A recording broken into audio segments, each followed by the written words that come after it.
Bonjour à tous, bienvenue dans ce webinaire. On va parler aujourd'hui facturation électronique, FactureX.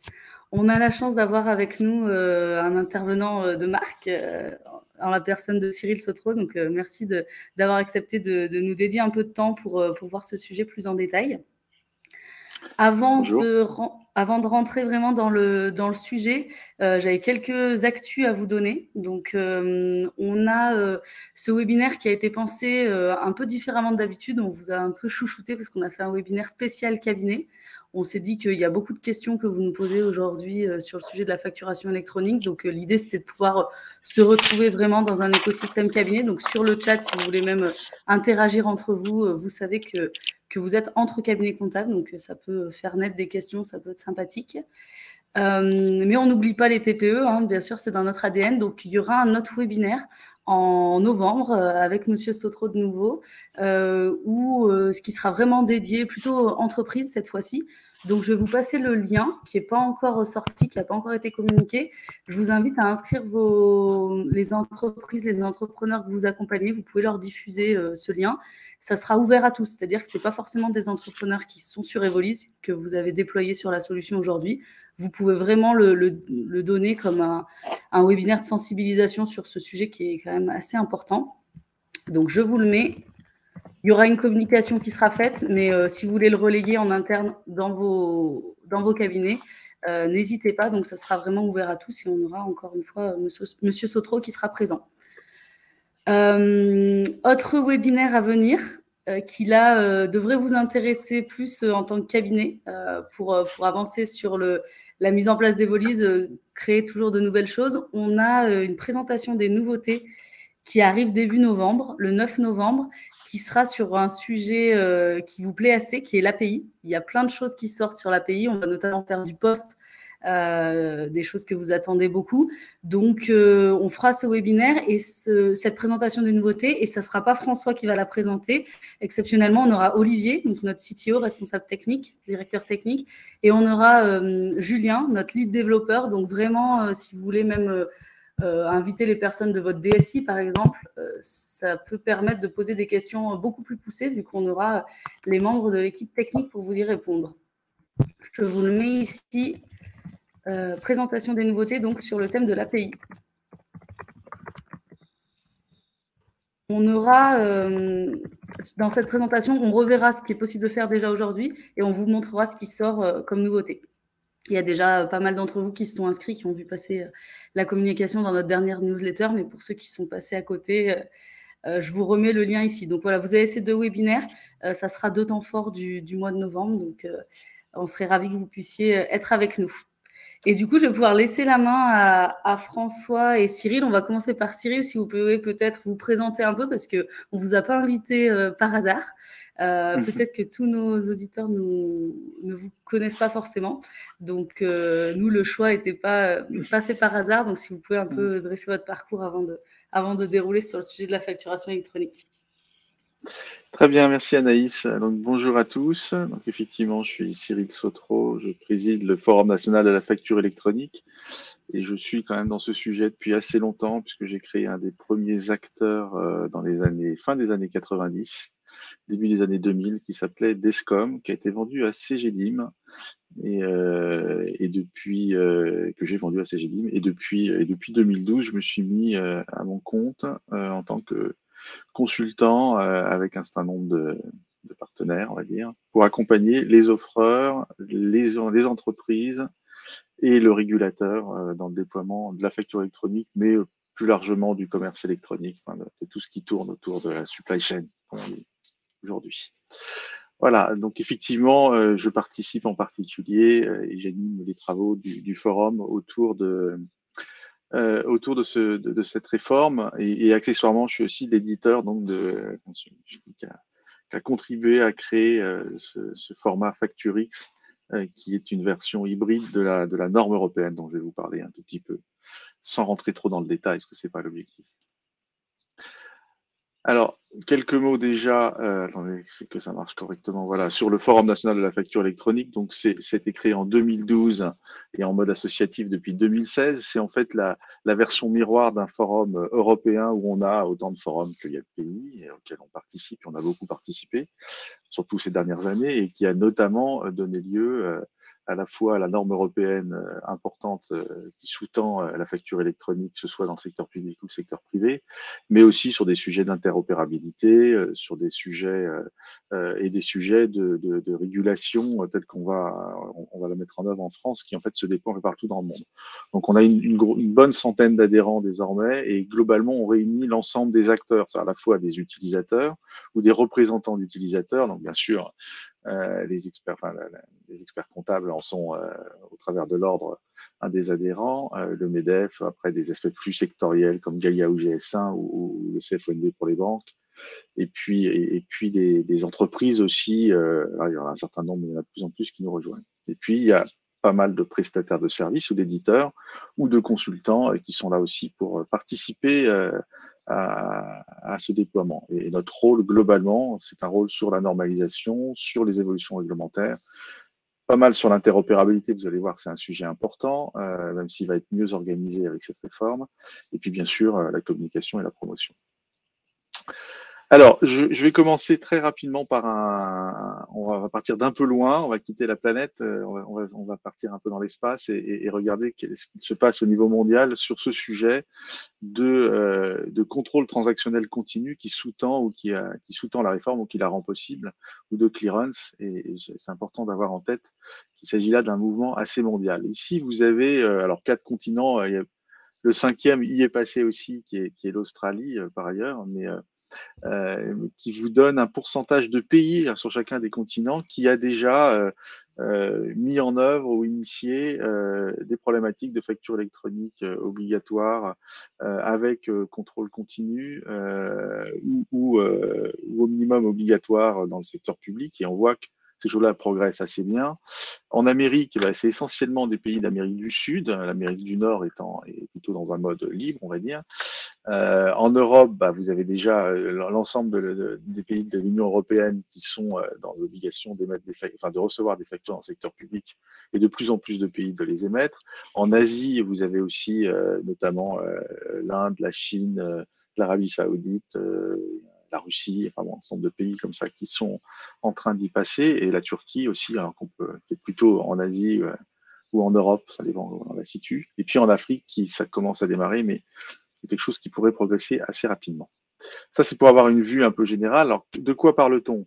Quand on parle d'un contrôle transactionnel continu, le principe, c'est que les administrations fiscales souhaitent avoir un reporting TVA sur leur flux de vente et voir sur les flux d'achat en quasi temps réel. Donc, ça veut dire immédiatement après les ventes, de façon à pister au plus près la TVA. Alors, il y a d'autres objectifs, mais enfin, l'objectif premier est quand même celui-là. Et puis, il y a un mode qui est parmi l'ensemble de ces termes génériques, qui est le contrôle transactionnel continu. Il y a une façon de le faire avec qu'on appelle clearance, dans lequel, comme ce nom l'indique en fait en anglais, c'est une prévalidation des factures. Donc là, ça va un cran plus loin, et la problématique est de dire je veux pouvoir disposer des données importantes de la facture ou de la facture elle-même en tant qu'administration fiscale, pour pouvoir dire que valider le fait que cette facture est une facture et qu'elle peut donc être transmise à son client, voire je vais la transmettre moi-même en tant qu'administration ou plateforme plutôt au client, puisque je suis connecté à tout le monde. Et ça, c'est le modèle italien. Donc on voit que ça va un cran plus loin, et en général, ce deuxième mode force assez largement à la facture électronique. Le premier mode, pas toujours, mais en pratique, c'est quand même aussi une façon de pousser les entreprises à s'échanger des données de facture, et donc des factures électroniques. Alors, ça marche comment? Ça, c'est un schéma qui explique assez vite, hein. Le contrôle transactionnel continu, c'est j'envoie ma facture comme d'habitude, et y compris, d'ailleurs, il peut y avoir encore des factures papier, bien évidemment. Il y en aura même en France, en B2C dans un premier temps, minimum. Et ensuite, immédiatement après, j'envoie les informations essentielles de cette facture à une plateforme de l'administration. Et le client, en tout cas entreprise, doit aussi envoyer des informations, alors plus ou moins riches, pour exprimer qu'il a reçu ses factures. Et parfois, ça peut aller jusqu'à envoyer des tranches de grands livres, comme un FEC qu'on enverrait régulièrement. C'est le cas notamment en Grèce avec la plateforme MyData. Donc, ce ne sera pas le cas en France pour l'instant, mais en tout cas, ça fait partie du périmètre d'un certain nombre de pays. Ici, vous avez l'illustration d'un mécanisme de clearance, donc ça doit être une prévalidation. Et dans ce cas-là, ce qui se passe, c'est qu'effectivement, les factures sont transmises d'abord à une plateforme de l'administration qui répond pour dire ceci est une facture ou ce n'est pas une facture. Donc, si ce n'est pas une facture, on ne peut pas l'envoyer. Si c'est une facture, on peut l'envoyer. Ça peut même demander à rajouter un espèce de tampon, un numéro dans la facture qui justifie, qui la valide quelque part formellement vis-à-vis du destinataire. Et puis la fin se passe un peu comme le cas précédent, c'est-à-dire du reporting, de retour d'informations sur le fait que cette facture a été reçue, voire plus tard son traitement comptable en déductibilité quand on veut aller au bout du sujet. Le principe général, c'est, faut comprendre et avoir en tête, c'est de se dire qu'on veut bien sûr collecter toute la TVA, donc faire en sorte qu'elle ne s'oublie pas, et on veut aussi faire en sorte que toute TVA déductible a bien fait l'objet d'une collecte. Donc il y a aussi une logique de lien entre la déductibilité de TVA sur une facture et le fait qu'elle a été collectée, donc déclarée à l'émission. Alors, le même schéma ici se passe avec une centralisation beaucoup plus forte. Cette fois-ci, on envoie sa facture à une plateforme qui répond en disant pour moi, c'est une facture, donc je vais la transmettre au destinataire. Et donc, c'est la plateforme nationale qui, dans ce cas-là, transmet la facture au destinataire. C'est le cas en Italie, par exemple. Il y a plusieurs pays qui fonctionnent comme ça. La Pologne va fonctionner comme ça aussi.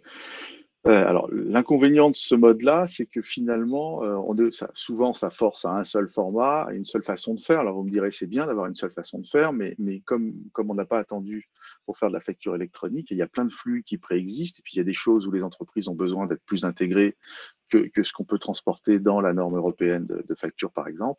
Et donc, ça pousse, et c'est ce qui était observé en Italie, à des doubles flux, un peu comme ça se passait dans les années 2000, où on avait un flux dit EDI avec des données de facture sur lesquelles les traitements se faisaient, et puis on envoyait une facture papier en parallèle que personne ne regardait, mais qui était la vraie facture originale fiscale. Donc là on a par moment, en tout cas sur les flux opérationnels, ce risque de double flux qui est à éviter, et c'est un des sujets qu'on a mis en œuvre en France.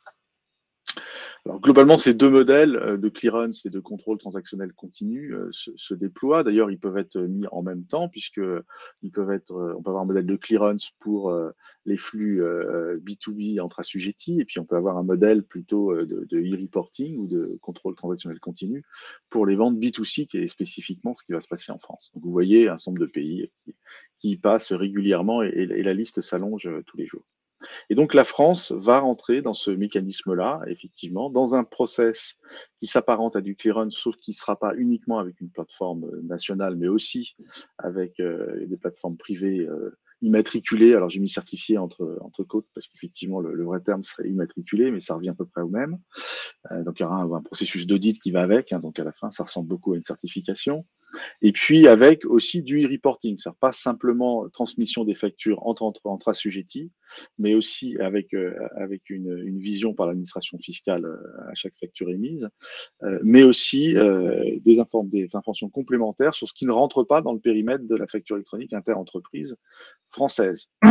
Donc tout ce qui est vente B2C, B2B international, et on verra des sujets sur l'encaissement des factures, et qui vont vous intéresser particulièrement parce que il faudra fournir une information temps réel sur le fait que telle facture a été encaissée. Du point de vue du fournisseur, ça veut dire qu'il faudra l'avoir lettrée.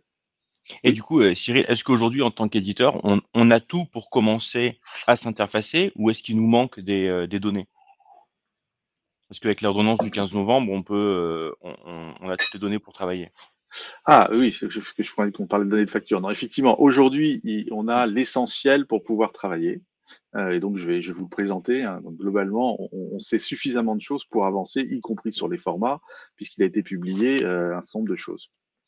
Donc, je vais vous rappeler ça tout de suite. Donc, effectivement, les objectifs de cette réforme, c'est renforcer la prévention et la fraude à la TVA. Donc, ça, c'est aussi ce qui va permettre de rendre possible cette réforme, puisqu'aujourd'hui, la réglementation européenne oblige à avoir l'obligation du destinataire donc, pour passer à la facture électronique. Et on va donc demander une dérogation à cet article.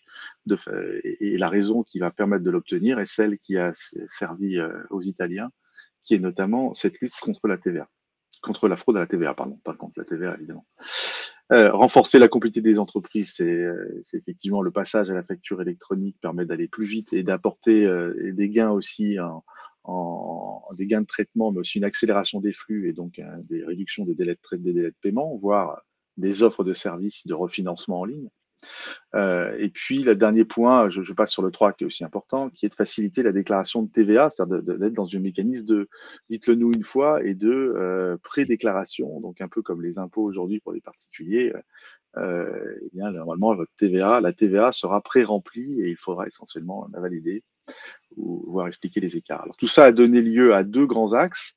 Le premier qu'on appelle e-invoicing, enfin qu'on appelait jusque-là invoicing dans les textes, on parle un peu plus français, mais globalement, c'est la facture électronique entre assujettis, avec une obligation de données à transmettre à l'administration, et donc obligation aussi à ce que ces factures contiennent des données, je vais y revenir. Et puis le e-reporting, qui est donc une obligation, c'est un peu comme le reporting, comme la déclaration TVA, le CA3, sauf que c'est beaucoup plus détaillé et plus rapide, on va le voir.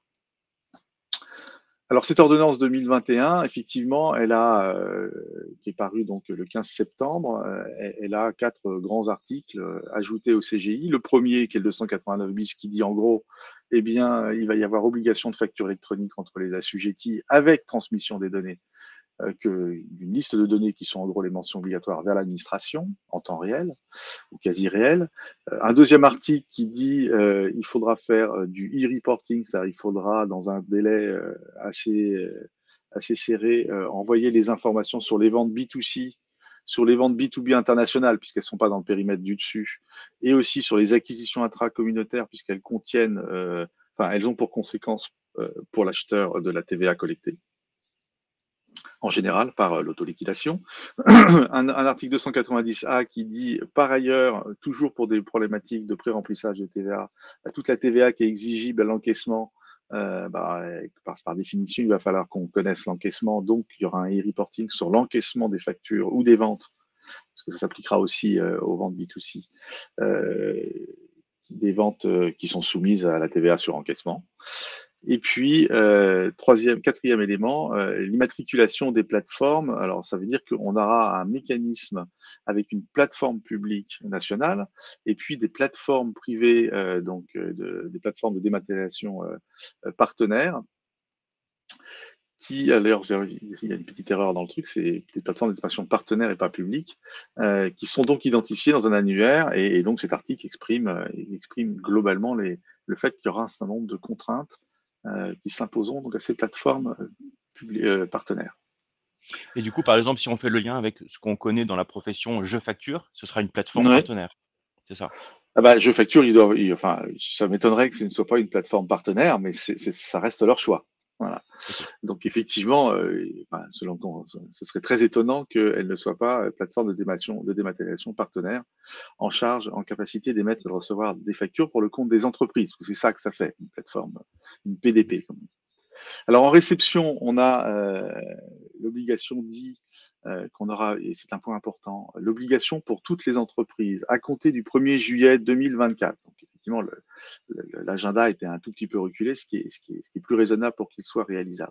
Donc à partir du 1er juillet 2024, toutes les entreprises devront déjà être qu'elle soit assujettie ou non à la TVA, par exemple un auto-entrepreneur fera partie du périmètre, elles auront l'obligation de recevoir et d'accepter des factures électroniques, toutes les entreprises. Donc c'est la première étape qui est très importante. Et ça, évidemment, on ne peut pas imposer à toutes les entreprises de recevoir tous les formats de factures qui peuvent passer par la tête de ceux qui les créent. Et donc, il y a une obligation d'accepter 3 formats. Alors 2 qui relèvent qui sont des formats dits de données, des formats XML, qui sont les formats qui ont été créés dans le cadre de la norme européenne, donc qui porte le doux nom de EN 16931 et qui est la norme européenne qui contient les données essentielles de facture et qui est rendue obligatoire en réception pour le secteur public dans tous les pays d'Europe. Donc on a essayé de partir dans quelque chose qui va devenir une norme de fait d'ailleurs mondiale, puisque les autres pays du monde repartent de ces travaux pour fabriquer leur propre format. Et puis un deuxième dont on va parler un petit peu plus, qui est Facturix, qui est un format hybride qui vise à remplacer le PDF. C'est donc une facture PDF qui, à l'intérieur, contient un fichier de données pour les machines, et donc le PDF pour les humains et les données pour les machines. Alors face à ça, une fois qu'on a obligé tout le monde à recevoir, d'ailleurs ça ne pouvait pas se faire autrement, se met en place une obligation d'émettre, qui est progressive. Donc au 1er juillet 2024, les grandes entreprises, au 1er janvier 2025, les ETI, au 1er janvier 2026, au plus tard, les PME, enfin toutes les entreprises. Alors je dis aussi au plus tard parce que rien n'empêche d'anticiper, c'est-à-dire toute entreprise qui est en capacité de produire une facture électronique, par exemple dans un des 3 formats que j'ai cité juste avant, si elle sait faire pour une, elle saura le faire pour toutes. En tout cas, toutes celles qui sont adressées à des clients français, puisqu'ils sont tous dans l'obligation de les accepter. Et en plus, on aura un mécanisme de routage qui permettra de les adresser facilement.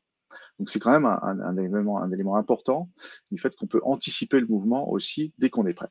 Alors quels sont les formats? Évidemment, en émission, on peut émettre les formats qu'on s'oblige à recevoir, c'est une évidence, mais on a dans la réglementation ouvert sur la capacité à utiliser d'autres formats, parce qu'il y en a d'autres qui existent, qui sont déjà en place ou qui ont des utilités particulières. Et ces autres formats, eux, ne pourront être échangés qu'entre plateformes partenaires privées, certifiés, qui auront pour obligation d'extraire les données attendues par l'administration, de les mettre en gros à la norme, au format que l'administration attend, de les contrôler, de vérifier qu'ils sont présents comme il faut et contrôler les règles de gestion qui vont bien, et de les transmettre ensuite aux destinataires. Donc on a un mécanisme en Y, comme on dit, c'est-à-dire entre des plateformes qui agiront pour le compte de l'administration, mais auront la capacité à émettre des factures dans des formats plus variés si c'est nécessaire, mais ce qui concernera peut-être moins les PME et les TPE d'ailleurs dans un premier temps, qui seront plutôt dans la norme, j'imagine. Alors, dernier élément, c'est le contrôle et les prédéclarations de TVA. Alors, il y aura une obligation de transmettre donc un e-reporting sur les ventes B2C et B2B internationales, ainsi que les acquisitions intracommunautaires. Ça va se traduire globalement par, pour chacune des entreprises, l'émission d'un ticket Z quand on a une caisse enregistreuse et qu'on fait de la vente B2C, ou l'équivalent quand on veut le saisir pour les ventes par jour. Donc, globalement, pour le B2C, c'est un agrégé des ventes quotidiens. Mais enfin, quand même, malgré tout, il faut savoir le faire. Et puis, dès qu'on fait des factures, ça ressemble beaucoup à la partie facture. Ce sont les informations de facture qui sont présentes, facture par facture, à transmettre par bloc, on va dire, tous les 10 jours. Vous avez vu, effectivement, le calendrier, c'est quand on est au régime normal, donc on fait son CA3 tous les mois, et bien là, on aura une obligation de reporting tous les 10 jours sous 4 jours. Donc on voit bien qu'on est dans un mécanisme et c'est important de comptabiliser. Pour faire ça, il faut comptabiliser beaucoup plus au fil de l'eau et pas dans la boîte à chaussures en fin de mois, ça marche moins bien. Et pour ceux qui seront aujourd'hui en régime simplifié, on va passer de l'année, globalement, au mois. Donc il faudra transmettre tous les mois, effectivement, ce e-reporting sous 7 jours, et donc avec les mêmes contraintes. Alors, il s'avérerait qu'il y aurait peut-être une petite tolérance pour ceux qui sont en franchise de TVA, mais globalement, qui auront le droit de le faire plutôt tous les 2 mois que tous les mois. Mais ça, c'est pas encore écrit dans les textes, c'est juste dans les discussions, donc c'est encore à voir. Mais globalement, on est dans un mode, vous voyez, quand on dit continu, c'est continu. C'est-à-dire que ça veut dire derrière un traitement comptable plus continu. Alors en même temps, il y a des éléments au minimum sur les factures, etc., qui sont des éléments de données qui permettent aussi de comptabiliser plus en continu. Donc les choses sont assez cohérentes. Alors, quels sont les acteurs? Et là, on va les avoir de façon plus précise. Vous voyez, ici, on a en gros les clients et les fournisseurs en jaune. Et puis, au centre, on a un portail public de facturation qui est Chorus Pro, que certains d'entre vous connaissent certainement pour le secteur public, qui va donc s'enrichir d'une fonctionnalité pour secteur, enfin deux fonctionnalités pour le secteur privé. Et puis, on a les ronds en bleu, là, qui sont les fameuses plateformes de dématérialisation partenaires, Donc, les bleus sont les seuls qui peuvent émettre et recevoir des factures pour les comptes des entreprises. Donc, les entreprises doivent choisir des plateformes. Alors, potentiellement, elles peuvent en choisir plusieurs, hein, parce que les entreprises, ça peut être plus complexe et en fonction des flux, c'est pas forcément une seule solution. Mais les factures ne transitent qu'entre des bleus, pour faire simple ici. Donc, soit au travers du portail public, soit au travers des plateformes de démation partenaires. Et puis, il y a des acteurs ici, en amont, qui sont plus près des problématiques des fournisseurs et des acheteurs, qui peuvent intervenir pour préparer les factures ou pour traiter les factures de façon à ce qu'elles s'intègrent plus facilement dans la comptabilité et dans son traitement, ou pour aider à son traitement, aider à son paiement et ainsi de suite. Donc, on a comme ça un nombre d'acteurs qui peuvent être plutôt du domaine du fonctionnel proche de l'entreprise, du domaine de l'échange, comme les plateformes d'animation partenaires, ou des deux, parce que de plus en plus font bien sûr les deux.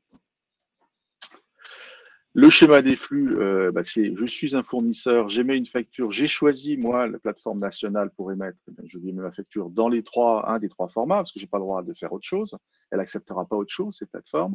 Et puis mon client, il est aussi sur la plateforme, donc elle va vérifier ma facture, et la plateforme nationale, donc Chorus Pro, va la transmettre à mon client. Enfin, va le notifier, puis il viendra la chercher. Deuxième façon de faire, j'ai choisi une plateforme de dématérialisation partenaire qui est immatriculée et donc je lui envoie ma facture ou mon projet de facture parce que potentiellement c'est elle qui fabriquera aussi la facture par transformation si j'envoie juste des éléments. Alors premièrement, elle va consulter l'annuaire pour essayer de localiser mon client dans le système automatiquement, savoir chez qui il est. Deuxièmement, elle va extraire les données attendues par l'administration, globalement les mentions obligatoires. Elle va faire des contrôles pour vérifier que les mêmes contrôles que ce que fait la plateforme nationale. Et puis, si les contrôles sont OK, elle transmettra la facture au client et à la plateforme du client, et elle transmettra les données extraites à la plateforme nationale. Donc, ça donne ceci, la facture originale dans un format qui va bien, hein, qui peut éventuellement un format qui a été un peu spécifique, qui a été exigé par la plateforme d'en face et le fournisseur veut faire plaisir à son client. Et puis, les données de facture à la plateforme nationale. Et puis, si jamais mon client se trouve être celui qui est à droite, là, et bien effectivement, ça veut dire que cette plateforme, elle mettra la facture fatalement dans un des formats obligatoires en réception et elle transmettra la facture à la plateforme nationale qui la transmettra au client final. Et puis, on a le schéma inverse, c'est-à-dire si elle part de celui qui est en bas à gauche, elle peut monter jusqu'à ceux qui sont en haut à droite en passant par la plateforme publique et puis ensuite par la plateforme du destinataire. Donc, vous voyez que tous les flux s'organisent avec un niveau de service qui est, on va dire, standard et normatif au niveau de la plateforme nationale et qui est plus libre et qui permet la diversité au niveau des plateformes de dématérialisation partenaires. Et du coup, l'annuaire national, c'est l'entreprise qui s'enregistrera sur l'annuaire? Alors en fait, ce sera les entreprises quand elles choisissent la plateforme publique, et ce seront les plateformes de démation partenaires pour le compte des entreprises qui déclareront finalement leur réseau à l'annuaire. Donc l'annuaire, il va être effectivement mis à jour par les entreprises, soit au biais des plateformes qu'elles auront choisies, soit par le biais de la plateforme nationale ou de Chorus Pro. Et cet annuaire, il a une deuxième utilité, il a une première utilité, c'est de signifier, d'avoir la liste de toutes les entreprises, ce qui permet à toute entreprise qui veut mettre des factures de savoir où elle est localisée, d'avoir son adresse quelque part, et son adresse sera globalement identifiée par son numéro de sirène, son numéro de SIRET et éventuellement des numéros privés. Et une fois qu'on a cette adresse, eh bien, on se préoccupe plus de savoir où est le destinataire. En fait, l'annuaire national va faire le routage pour dire ce destinataire est chez telle plateforme. Et donc, quand on changera de plateforme, on n'aura pas besoin de changer d'adresse. Ce qui est en gros la portabilité du téléphone qui est native dans ce système. Voilà. Et puis, on a effectivement en e-reporting un premier niveau de e-reporting qui sont des retours de statut, puisque cette facture, on voit bien que quand elle passe, elle est aussi comptabilisée, entre guillemets, ou retenue par l'administration fiscale. Donc, les factures qu'on envoie, qu'on déchire, qu'on réenvoie, ça n'existera plus. On a une réelle traçabilité sur les factures. Et donc, il y a un suivi des statuts de façon à s'assurer qu'elle est bien partie et arrivée. Et potentiellement, il est prévu des statuts recommandés, parce on n'impose pas encore aux clients de les remplir tout le temps, mais ils sont recommandés sur le fait qu'il y a un litige, que la facture est approuvée et que la facture est payée. Donc ça, c'est des capacités à renvoyer des statuts par les clients client dans le système d'échange vers le fournisseur. Et puis, autre obligation, c'est donc le e-reporting sur les ventes, alors qui peut passer directement sur la plateforme publique ou par les mêmes plateformes de dématérialisation partenaires, où on doit déclarer donc tous les 10 jours ou tous les mois ses ventes B2C et ces encaissements quand on a été payé de la TVA, enfin des factures sur lesquelles la TVA est exigible à l'encaissement. Donc voilà globalement le mécanisme et on sait, enfin on connaît à peu près la façon dont tout ceci va fonctionner. Alors juste un tout petit slide pour illustrer ce fameux cycle de vie. C'est assez important parce que c'est un élément de traçabilité qu'on n'a pas aujourd'hui quand on envoie des factures. On ne sait pas trop si elles sont reçues, on ne sait pas trop même si elles sont reçues, si elles sont en cours de traitement, etc. Donc là, il y a quand même un cycle de vie standard, ce qui n'empêche pas pour certains d'enrichir, notamment dans le domaine privé, avec plus de valeur ajoutée sur des choses plus fines, etc. Mais ça, c'est le niveau standard qui est décrit dans les spécifications externes, donc applicable à tous, et dans lequel on voit qu'il y a un statut qui dit que la facture, la facture a été déposée dans la plateforme qui doit l'émettre, après elle a été émise par la plateforme qui doit l'émettre, elle a été reçue par la plateforme qui la reçoit. Potentiellement, elle peut être rejetée, c'est-à-dire il y a un mécanisme pour éviter pour une sorte d'anti-spam de facture pour dire je ne connais pas ce fournisseur ou j'ai jamais eu de prestation par ce fournisseur, donc je peux rejeter ces factures et ne pas avoir à la comptabiliser puisque j'estime qu'elle n'avait pas destiné. Donc ça, c'est prévu. Ensuite, il y a une mise à disposition qui vise à dire au client, vous avez une facture, le client la prend en charge, c'est-à-dire qu'il considère que ce fournisseur est bien et il l'a pas rejetée d'une façon générale. Et une fois qu'elle est prise en charge, il n'y aura plus qu'une façon de la déboucler, c'est d'envoyer un avoir, une facture rectificative. Et puis ensuite, les deux autres statuts, c'est approuvé totalement ou partiellement, et puis le paiement a été transmis, ce qui sera un élément important pour pouvoir faire le rapprochement et pour pouvoir aider le fournisseur en tous les cas sur les factures à l'encaissement, pour savoir quelle facture a été payée, de façon à faire son propre reporting sur l'encaissement. Et puis, il y a aussi bien sûr une capacité à refuser une facture, ça a signifié que même si je la comptabilise, j'attends un avoir, ou une facture rectificative parce que je ne suis pas d'accord sur cette facture, la livraison n'a pas été faite, etc. Le classique. Ça veut dire qu'à travers la plateforme, du coup, Mmh. je pourrais dire à mon fournisseur que j'ai payé sa facture. Exactement. Et c'est même une recommandation forte à pouvoir lui dire, d'abord parce que ça l'aide à faire son rapprochement et son lettrage. On parle de comptabilisation continue. Le lettrage aussi doit être le plus continu possible. Et c'est vrai que si je suis un fournisseur qui facture toujours le même abonnement à tous mes clients, qui voit débouler des montants, si j'ai pas quelque chose qui me permet de raccrocher les wagons, ça va devenir compliqué. Donc effectivement, c'est prévu. On peut pas l'obliger parce qu'il y a aussi, on peut pas, enfin, il n'y avait pas eu le choix de l'obliger. Par contre, c'est une bonne pratique. Donc effectivement, et le rôle du forum est là aussi pour exprimer que le plus on peut avoir dans les services de paiement, par exemple, qui vont se développer, de paiement au clic ou des choses comme ça, de prévoir le fait que quand on paie quelque chose, on signifie qu'on paie et on dit par quel moyen de paiement, de façon à permettre à son fournisseur de s'y retrouver aussi. C'est Voilà, un peu ce ça qu'on fait fait, nous, partie des apports.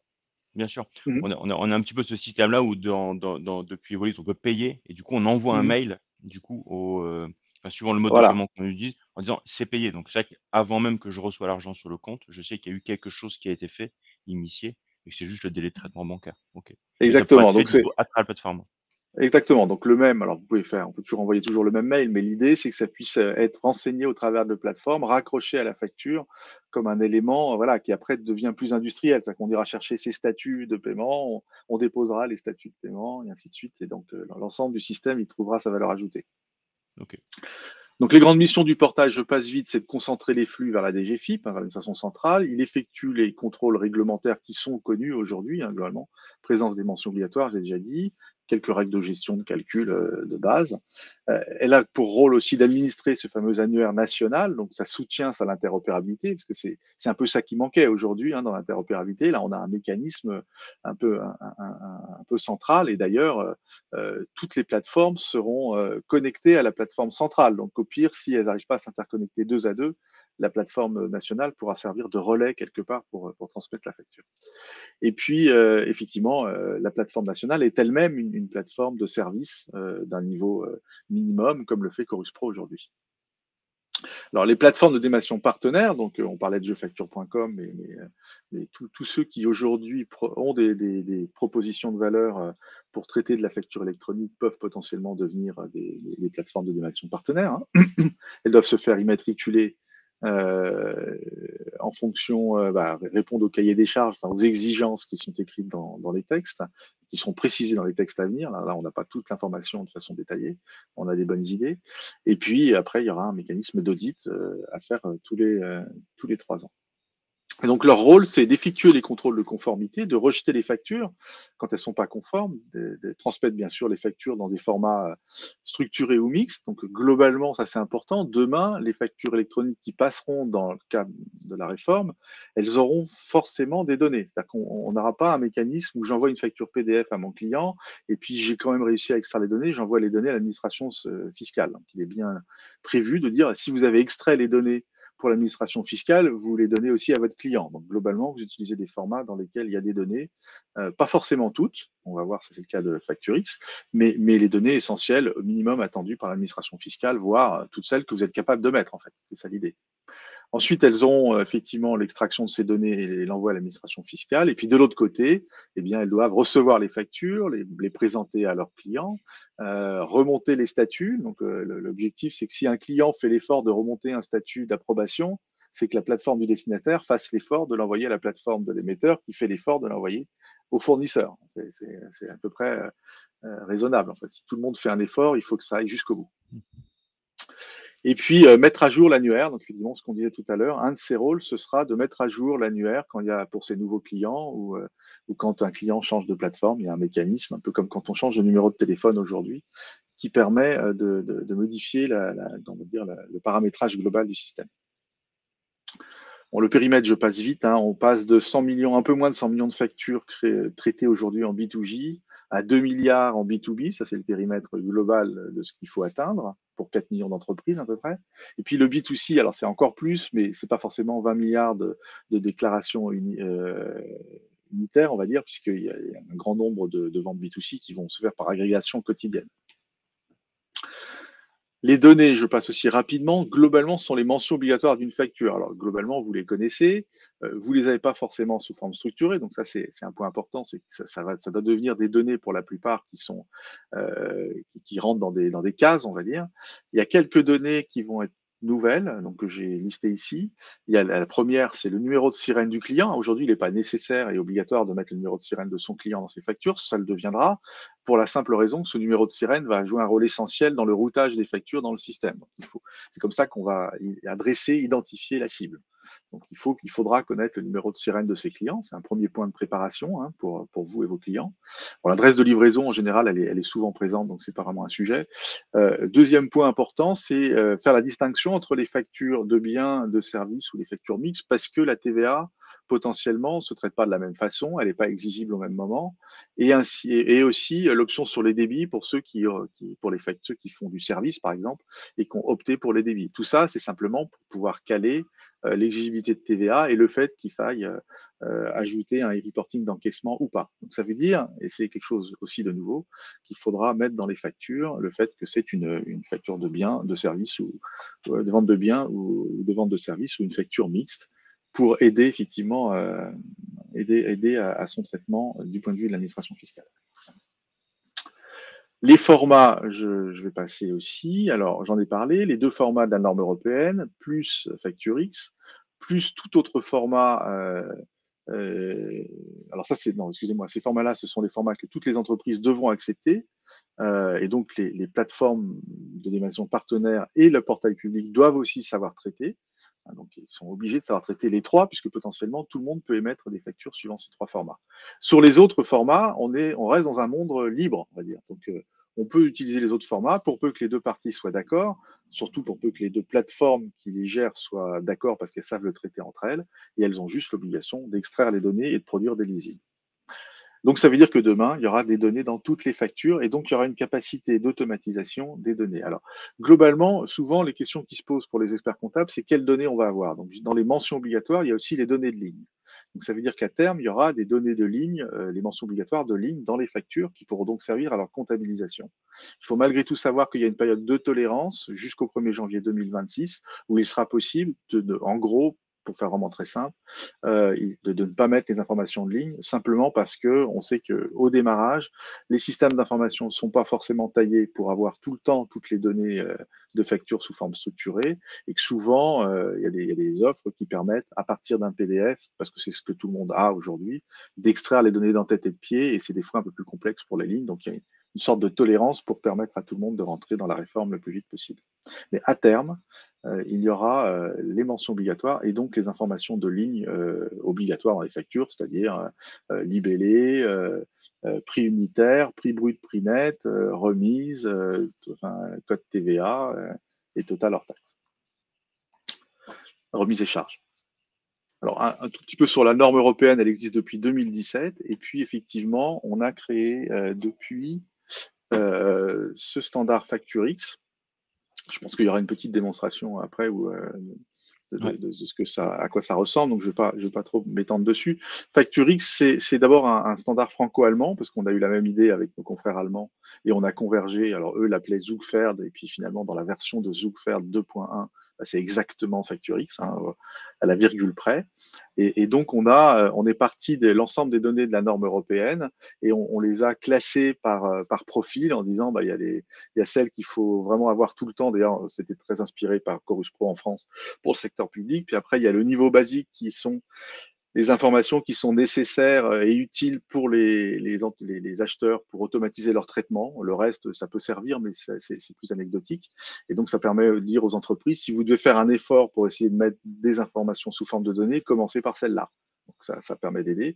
Et puis après, il y a un profil qui va au niveau de la norme. Et puis, on a été un peu plus loin en rajoutant des données additionnelles, parce que certains cas métiers nécessiteront plus d'informations. Et ça fait partie des travaux qu'on mène au sein du forum et avec la mission facture électronique, de façon à définir une extension du format européen qui soit aussi normalisée. Donc une facture X, c'est ce qu'on voit à l'écran, c'est une facture PDF pour ceux qui ont à la regarder, qui aurait bien du mal à pouvoir traiter un truc qui fait 5 pages, vous voyez, avec qui est structuré, donc c'est de l'informatique, donc il y a que les informaticiens éventuellement qui comprennent. Et puis en symétrique, un ordinateur, il a beaucoup de mal un programme à comprendre ça, c'est assez compliqué. Par contre, il comprend assez bien un message XML. Donc on a les deux à la fois, et l'XML contient tout ou partie des données qui sont présentes dans la facture PDF, en fonction de la capacité de celui qui l'a créé à les mettre. Et ça permet à ceux qui ont simplement des données de facture essentielles et puis qui par ailleurs fabriquent des factures PDF avec un peu de texte saisi, de continuer à fonctionner avec quelque chose qui est mixte, facture classique, on va dire, comme on a l'habitude, et facture de données, qui permettent son automatisation et la déclaration automatique, bien sûr, à l'administration fiscale. Alors, comment va-t-on arriver jusqu'à 2024? On peut se dire que c'est loin, 2024. En fait, ce n'est pas si loin. Alors déjà, dans le timing, on vient d'avoir la publication de l'ordonnance au 15 septembre. On a la publication aussi des spécifications externes au 30 septembre. Alors, c'est une première version. Il y a des choses à compléter, notamment sur le e-reporting. Il y a encore quelques petits bugs, on va dire. Donc, on est en discussion avec la DGFiP pour corriger tout ça et le compléter surtout. Donc, on aura une version finale à la fin de l'année, enfin, vraiment où on saura précisément, je pense, exactement ce qui sera nécessaire de faire pour que le système fonctionne. On aura la transcription de tout ça sous forme réglementaire, on va dire, la publication des décrets, des arrêtés et les bulletins officiels des impôts qui, en général, sont vraiment les documents importants parce que c'est là que le détail est exprimé. Alors ça, ça nous est promis mars-avril. Donc c'est pour ça que j'ai mis Q1, Q2. Disons qu'on est sûr de l'avoir avant fin Q2. Ce qui est important parce que c'est quand même à partir de là qu'on pourra effectivement avoir le périmètre exact de ce qui restera à faire. Ensuite, il faut que chacun travaille pour se donner rendez-vous quelque part en 2024, ce qui n'empêche pas d'anticiper, par exemple, de prendre des bonnes habitudes et se dire demain, si je fais de la facture vers l'ensemble de mes clients, je vais faire par exemple du facture X parce que aujourd'hui je fais du PDF et faire du facture X c'est pas bien compliqué et donc je continue à l'envoyer du PDF, il en fait quelque chose ou pas. C'est l'intérêt de ce type de format, c'est que celui qui le reçoit, soit il ressaisit tout, ce qui est un peu dommage, mais après tout, c'est toujours possible.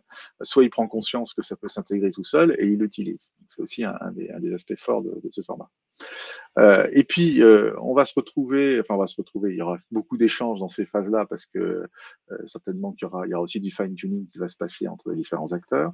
En tout cas, à compter du 1er janvier 2024, donc vous voyez que c'est 6 mois avant le 1er juillet, il va y avoir des pilotes pour vérifier que tout ça fonctionne avec les premières plateformes qui auront été immatriculées ou qui se seront fait immatriculer et qui seront en cours d'audit probablement.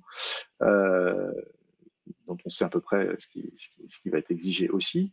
Et puis, il y a aussi une phase d'initialisation, parce que toutes les entreprises devront avoir choisi une plateforme, que ce soit la plateforme publique ou une plateforme privée, avant le 1er juillet, pour recevoir des factures. Sinon, il y a des factures qui vont partir dans le vide. Donc ça, c'est aussi important d'avoir cette période où chacune des plateformes va pouvoir déployer son offre et aider ses clients à la choisir, chacun pouvant choisir en plus plusieurs plateformes en fonction de ces flux. Mais bon, en général, les petites entreprises vont plutôt choisir une seule plateforme, j'imagine.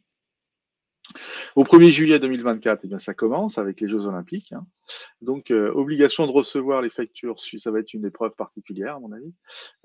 Obligation de recevoir les factures suivant les formats du socle minimal. Donc, tout le monde est en capacité de le faire, mais en réalité, ce sont les plateformes qui le font, hein, qui livreront d'ailleurs aux clients. En général, on livre un lisible et on livre des données. Hein. Et puis après, progressivement, obligation d'émettre, comme je l'ai déjà exprimé, les grandes entreprises, puis les ETI, puis tout le monde. Et on a le droit d'anticiper sur tout ça. Le rythme du reporting est aligné là-dessus. Donc les petites entreprises auront l'obligation du e-reporting qu'en janvier 2026. Et d'ailleurs, elles ont parfaitement le droit d'anticiper sur la facture, donc d'émettre des factures plus tôt, mais de garder leur obligation de e-reporting à leur date, c'est-à-dire au 1er janvier 2026. Voilà, et pour finir, je pense qu'on va y être à peu près dans le timing. Je vérifie, c'est bon. Alors, quels sont les points à retenir? Après, bien sûr, je passerai la passerelle à François et puis on pourra répondre à des questions à la fin. Au 1er juillet 2024, et c'est important, toutes les entreprises devront accepter. Ça soit parce qu'on dit 2026 pour les TPE. Pour les TPE et les PME, ça commence aussi en 2024 pour la réception des factures. Et potentiellement pour être en capacité de renvoyer des statuts, suivant les 3 formats. Donc il leur faut choisir sa plateforme, il faut se préparer pour recevoir des factures. C'est dommage de ne pas utiliser les données qui seront présentes dans les factures pour automatiser son traitement, au moins pour celles qui sont émises. Alors ce qui est vrai, c'est que dans cette période 2024-2026, on recevra aussi traditionnellement les factures qu'on reçoit aujourd'hui, donc encore des factures papier. De toute façon, ça en recevra durablement potentiellement les factures internationales, hein, qui ne sont pas obligatoirement d'électronique.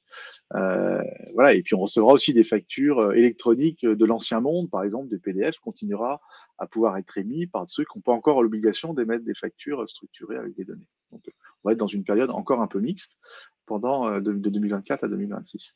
Dès le 1er juillet, effectivement, toute entreprise, si elle est en capacité, pourra aussi transmettre 100% de ses factures.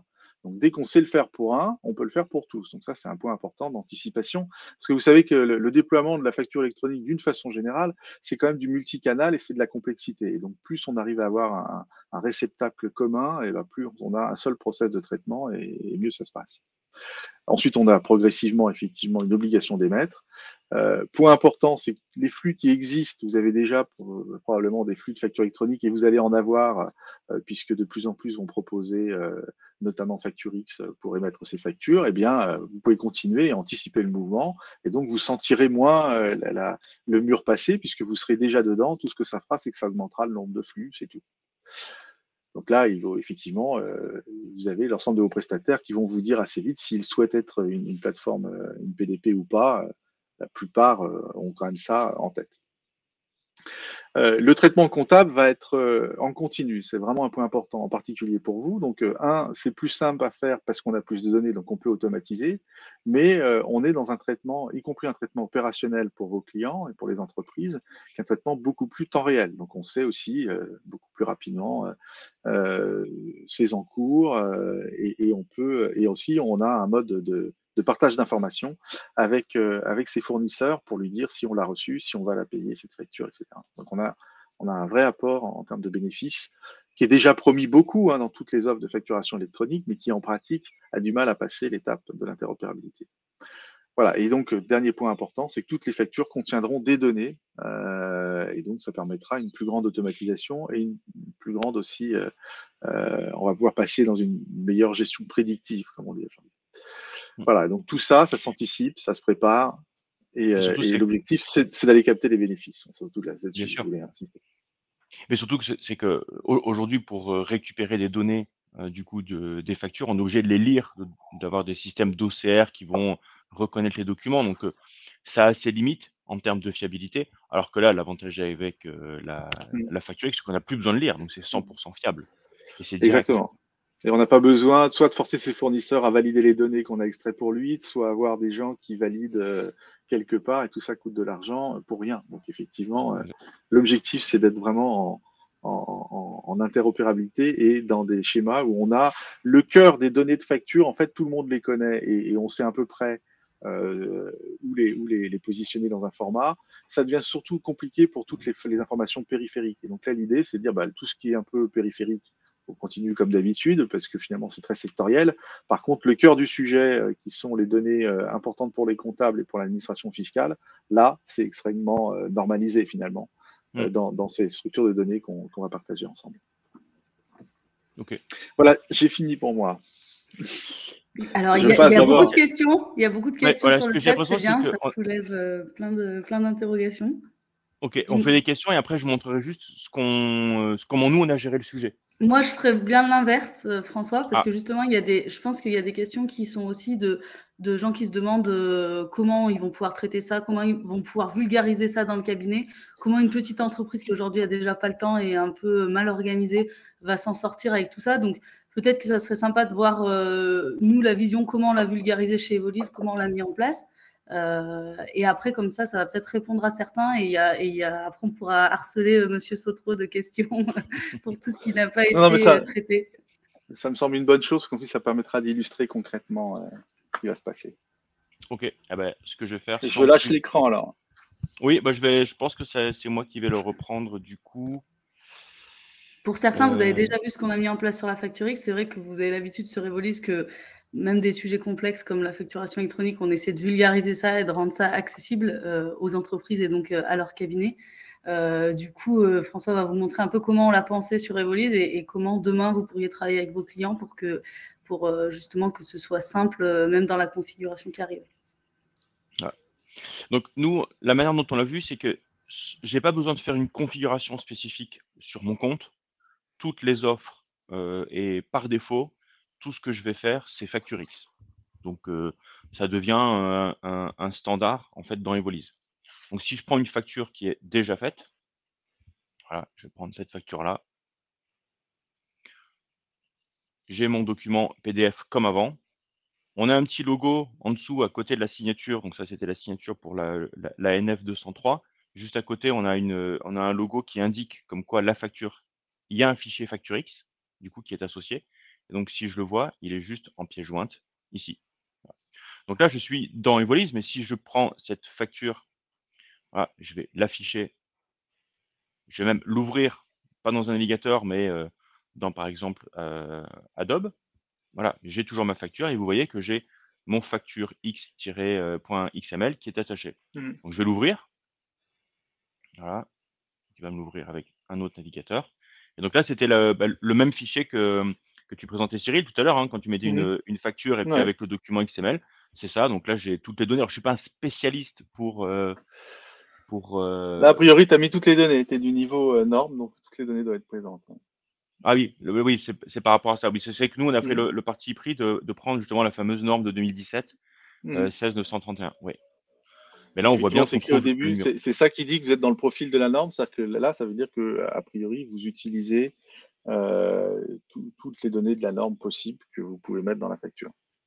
Voilà. Ok. On est des bons élèves alors? C'est bien. Je ne sais pas si vous mettez tout, parce que même quand on prend le profil de la norme, on n'est pas obligé de tout mettre. C'est vraiment le principe. Il y a un principe de flexibilité dans FactureX qui vise à dire, par exemple, je peux avoir une facture où des fois on écrit des trucs un peu, je ne vais pas dire barbares, mais qui n'ont pas forcément grand-chose à voir, qui sont de la pub ou je ne sais pas quoi. C'est pas obligé d'essayer de mettre du texte libre comme ça dans les données structurées. C'est pas les ordinateurs qui vont les comprendre. C'est destiné à ceux qui les lisent. Donc les profils, c'est là pour orienter plutôt l'émetteur en disant si vous êtes capable de tout mettre, prenez le profil de la norme, ça c'est sûr. Si vous êtes capable de mettre que du basique, dites que vous en êtes à ce niveau-là. Mais basique, c'est déjà beaucoup. C'est 55 données de documents plus 28 données de ligne, donc c'est déjà sérieux quand même. Et c'est surtout le basique et le niveau qui sera le niveau de demain quelque part, parce que le minimum, il est un peu trop court. Le basique, il contient toutes les mentions, il est plus gros que les mentions obligatoires exigées par l'administration fiscale. Donc il est à la fois compatible avec ce qui sera exigé demain et il contient des informations et surtout des références souvent nécessaires aux acheteurs pour automatiser, surtout quand ils sont grands. Ils veulent pas seulement un bon de commande, ils veulent des fois des références à eux, ils veulent un numéro de bon de livraison, enfin 2-3 trucs en plus. Et Mmh. donc ça, c'est prévu. Là, c'est vrai qu'on voit qu'on a beaucoup de choses, parce que là, j'ai carrément le libellé de ce que j'ai vendu, j'ai carrément la référence de l'article, le numéro de ligne interne chez nous. On voit qu'on a des données, démo, ça c'est le nom du compte que j'ai utilisé, Mmh. l'adresse, mon numéro de TVA Intracom. Là, j'ai mon client, donc on voit que j'ai tac tac, j'ai déjà des données sur Mmh. lui. Et là, on a toute la partie, les différents totaux avec la TVA. Donc là, en fait, j'aurais Mmh. eu plusieurs taux de TVA. Je pense que j'aurais eu du coup les, On aurait le différents, détail, oui. ouais, Oui, j'aurais tout le à fait. détail. Il y aurait eu plusieurs blocs. Les blocs sont un peu au-dessus, je pense. Voilà, c'est VAT 300 au-dessus, là, avec S. Et c'est là que vous avez le détail TVA par taux de TVA. Voilà. Et puis les Et catégories donc, codes, tout ça, c'était normalisé, tout ça. Oui, c'est déjà Voilà. opérationnel, ça, François, sur Evolise. exactement. Les Ça, c'est clients font opérationnel déjà depuis. des factures X. Voilà. Exactement. Donc vous avez bien anticipé le mouvement. Ouais. Bravo. Voilà. Nous, on a anticipé le mouvement donc sur les ventes. Après, vous voyez, sur la bannette. Donc là, la bannette, c'est ce qui nous permet d'envoyer de récolter en fait des factures fournisseurs. Aujourd'hui, moi, si je prends une facture, j'en ai une là, il suffit que je la pousse dedans et elle va être lue. Aujourd'hui, on ne lit pas du FactureX parce qu'en fait, une fois que ma facture elle est poussée, je vais Mhm. la valider. Et je vais avoir notre système d'OCR qui va lire du coup le document PDF pour en extraire les données.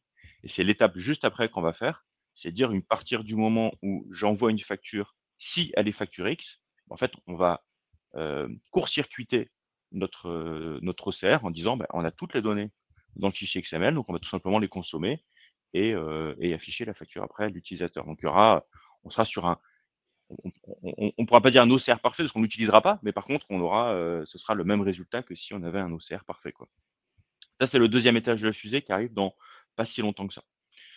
Donc on sera prêt, après, il n'y aura plus qu'après à se mettre sur le 2024, sur être capable de recevoir, que nos clients puissent nous choisir en tant que plateforme pour recevoir les factures.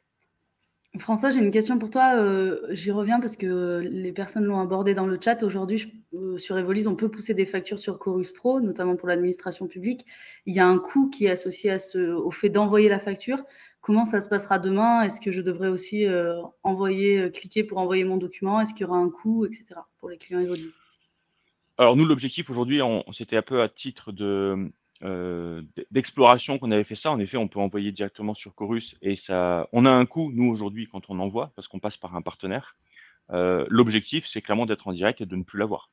Voilà. Aujourd'hui, on refacture un peu ce que l'on achète, mais l'objectif, c'est que j'envoie ma facture et que j'ai pas de coût additionnel, quoi. J'ai juste mon abonnement Evolise. Juste, je termine sur le côté format. Si on a aussi quelque chose, si je personnalise mon modèle de facture, ce que vous pouvez le faire, on a rajouté une vérification. C'est-à-dire que là, j'ai toutes les informations qui apparaîtront sur ma facture et je peux aller customiser le design, ajouter des infos, mais on pourrait aussi imaginer enlever des infos. Et en fait, vous avez un bouton qui permet de vérifier le modèle, donc de dire tiens, est-ce que ce modèle de facture, il est conforme? Donc en cliquant dessus, ça fait deux types de vérification. On vient vérifier la facture X, donc suivant la norme du coup qu'on a prise, la norme de Mhm. 2017, est-ce que toutes les informations sont bien présentes sur mon modèle de facture? Et on fait un autre contrôle, nous, sur l'aspect NF. Donc, est-ce que c'est bien Mhm. compatible avec la NF 203? C'est quasiment les mêmes champs, mais il y en a quelques-uns où c'est vrai que j'ai été surpris. Facture X, je crois que c'est j'ai besoin du pays, mais pas de l'adresse de mémoire. Alors, c'est pas qu'on n'a pas besoin de l'adresse, c'est que alors, c'est qu'on n'a pas mis les adresses internationalement, elles sont pas toutes faites pareilles. Donc, globalement, toutes les champs d'adresse sont optionnels, sauf le pays, parce que ça, le pays, c'est sûr que Ouais. c'est obligatoire. Et après, ça veut dire, faut mettre les champs qui vont bien en fonction de l'habitude du pays concerné. Donc, ça veut Ah pas oui. dire faut rien mettre dans les adresses. Ça veut dire que c'est plutôt la norme de l'adresse en France qui s'appliquera dans ce cas-là, où il faut mettre une première ligne, un code postal, une ville. Oui, c'est un peu comme si il y avait le cadre FactureX et après, suivant le pays, il y aura toujours les champs de FactureX, mais on viendra spécifier un petit peu plus. Oui, parce que dans la norme elle-même, on dit si une donnée est obligatoire à pas. Il y a des règles de gestion qui disent si c'est obligatoire, et après il y a des blocs comme ça où en fait les obligations sont très conditionnelles. C'est comme par exemple un numéro de bon de commande, c'est une mention obligatoire. Si elle est, en gros, c'est obligatoire si elle est présente, ce qui ne veut pas dire grand-chose, hein. C'est-à-dire que si vous connaissez un numéro de commande parce que votre client vous l'a fourni, il faut le mettre, c'est obligatoire de le mettre dans la facture. Mais comme il y a des factures sans commande, on ne peut pas faire un contrôle sur la présence d'une mention obligatoire. Si elle est absente, c'est peut-être normal. Voyez, donc c'est un peu pareil pour les adresses. Là, voyez, si je fais le test, j'enlève qu'est-ce que j'ai enlevé déjà? Là, j'ai enlevé la ville. Là, si j'enlève la ville, c'est les tests NF. Oui. Exactement. Là, finalement, ah oui, mais là, il faut que je prenne aussi. Ici, ça va être bon. Personnaliser, vérifier le modèle. Ah non, ça va pas être celui-là. Donc, non, il faudrait que je fasse sur le modèle que j'ai pris. Bon, c'est un mauvais exemple, mais en gros, oui, si je supprime quelque chose qui est dans l'ANF, potentiellement, je peux être compatible FactureX. Oui, tout à fait. Ouais. Okay, donc voilà. Compatible FactureX, oui, sachant que l'adresse, c'est une mention obligatoire, hein, et ça reste une mention obligatoire. Effectivement, la façon de la coder reste un peu libre. En fait, il n'y a pas beaucoup de contrôles sur l'adresse en pratique qui sont faits, hein. Les contrôles, ils sont plus sur les numéros de sirène, les numéros de SIRET, les numéros de TVA communautaire, intracommunautaire, plutôt que sur l'adresse. Ok. Voilà, donc c'est très bien d'avoir ajouté les contrôles sur ce qui doit être présent dans une adresse en France. Ouais. Donc ça permet du coup, même voilà, sur des clients existants, de pouvoir savoir si leurs factures sont d'ores et déjà FactureX, et puis d'implémenter tout ça pour ne pas se retrouver en 2024 au pied du mur. C'est ça. Alors, j'avais une question peut-être pour Monsieur Sautreau sur les auto-entrepreneurs. Il y a quelques personnes qui en ont parlé dans le chat et même nous, en interne, on se posait aussi la question pour un auto-entrepreneur qui serait en dessous du seuil de TVA et qui facture un autre auto-entrepreneur en dessous du seuil de TVA. Est-ce qu'on a une obligation de passer par la plateforme publique? A priori, oui. En facturation, alors les auto-entrepreneurs en réception de facture, c'est un peu plus subtil, hein, normalement, mais en tout cas en émission de facture, ils font partie du périmètre, donc ils ont l'obligation de fabriquer des factures électroniques avec des données. Là où il y aura probablement une tolérance, c'est sur la partie e-reporting, parce qu'ils sont en général en franchise de TVA. Et donc, il est possible, en tout cas, ça a été entendu par rapport aux remarques qui ont été faites, que pour eux, ils auront plutôt une période de 2 mois au lieu du mois pour le faire. Parce qu'aujourd'hui, ils sont au régime simplifié, hein, déjà, mais ils auront probablement encore un peu plus de temps que les autres pour faire le e-reporting. Après, pour les entrepreneurs qui vendent, par exemple, des biens, hein, tous ceux qui font du commerce sur Internet pour vendre quelques trucs, que ce soit du bien ou du service, eh bien, ils auront a priori une obligation de e-reporting sur les ventes qui sera donc soit au mois dans les textes actuels, soit tous les 2 mois si ça évolue un petit peu pour les franchises en base. D'accord. Sur les autres questions, je pense qu'il y avait eu pas mal de réponses qui ont été faites au fil de l'eau, notamment par Olivier. Si vous en avez, n'hésitez pas à nous les mettre dans le chat. Hein, si vous avez des questions pour Monsieur Sautreau, profitez-en. On est à 1 heure donc pour l'instant, on tient notre délai. Après, s'il y a quelques questions qui persistent, on peut les traiter. Sinon, on clorera la séance. Ok. Je suis disponible. Hein. Dites-moi s'il y a des questions particulières.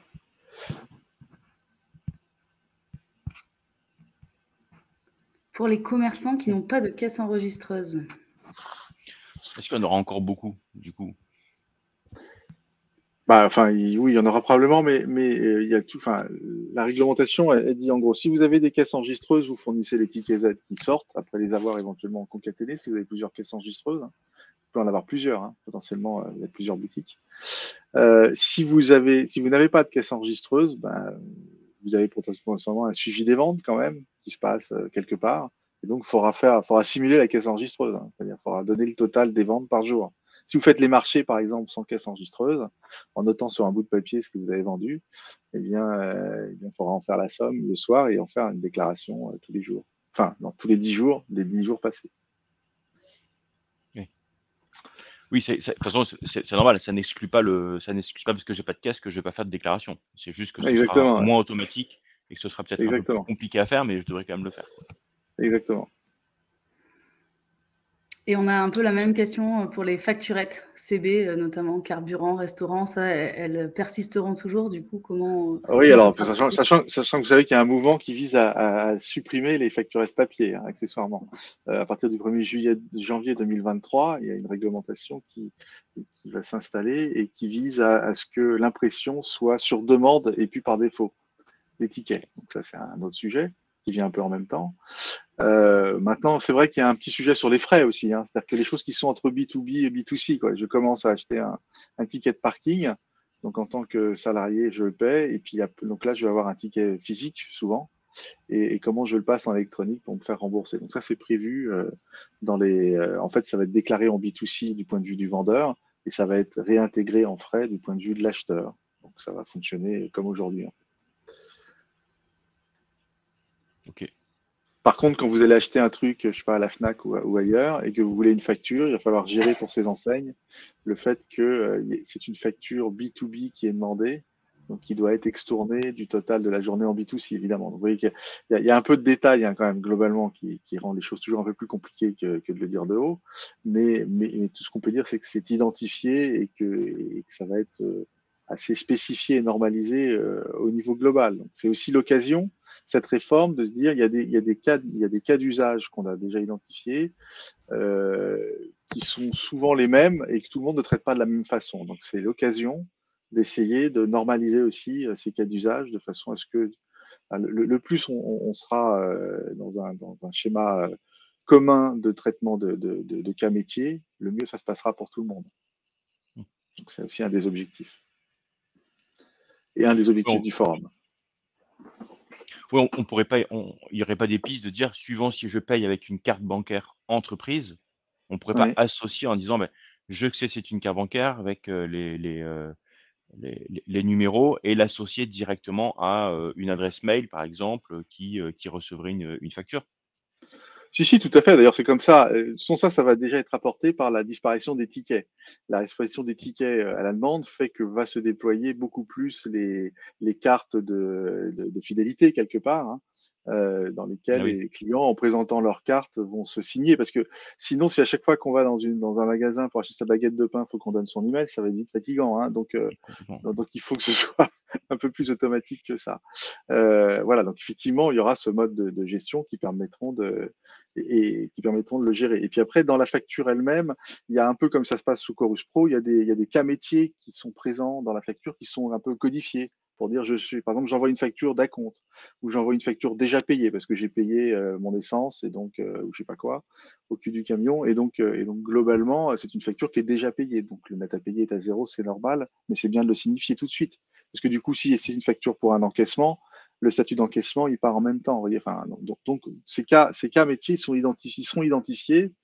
Et donc, comme ça permettra aussi de pouvoir traiter correctement les factures. Je ne comptabilise pas de la même façon une facture d'acompte qu'une facture de vente. D'accord. Donc, le fait de savoir que c'est une facture d'acompte permettra de brancher les bonnes écritures comptables derrière, par exemple. Une facture déjà payée, on n'écrit pas on la lettre tout de suite quelque part et donc on la passe pas dans un compte fournisseur en réception. Très bien, bon top. Est-ce qu'on a encore des questions, Anaïs? Oui, il y en avait une de Grégory sur le cas des factures intracom avec TVA en auto-liquidation, pardon. Je ne sais plus si on l'a traité déjà.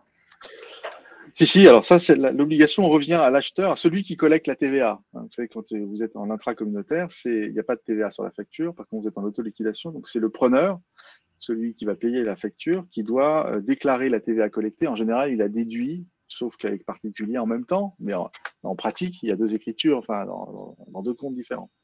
Et donc on sera dans ce schéma-là. Et dans ce cas-là, celui qui devra, ça va rentrer dans le e-reporting de l'acheteur pour les factures d'achat auto-liquidées. Il faut suivre en fait le fil. Le reporting sur les ventes, on dit reporting sur les ventes, mais il faut comprendre e-reporting de collecte de TVA. Donc, quand on vend et qu'il y a la TVA sur les factures, c'est celui qui vend qui doit faire le e-reporting.